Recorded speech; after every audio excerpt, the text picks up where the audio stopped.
orasyon para sa lakas sa pagbubuhat sa mga bagay na mabibigat.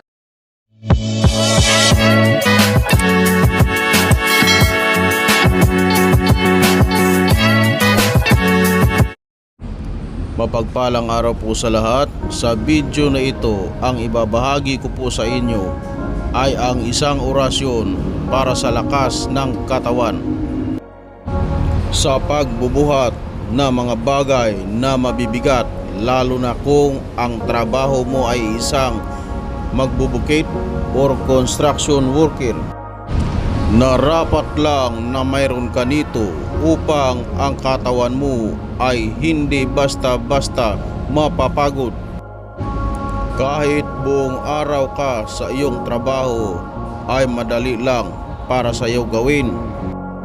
Kaya tapusin mo ang video na ito dahil ang ibabahagi ko po sa video na ito ay dalawang uri na orasyon para sa lakas ng katawan.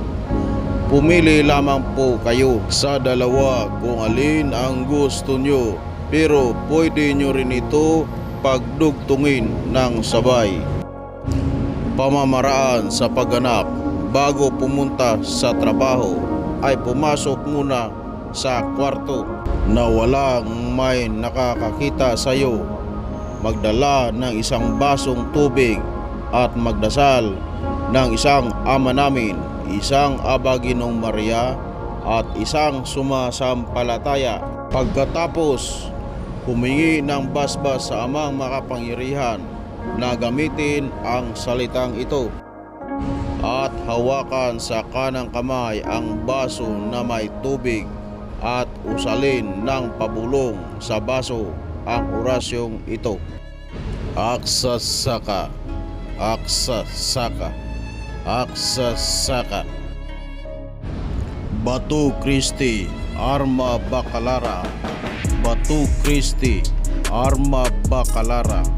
Batu Christi, Arma Bakalara. At pagkatapos mong ibulong sa tubig, ihipan munang 3 beses bago inumin. Yan po ang orasyon para sa lakas ng katawan.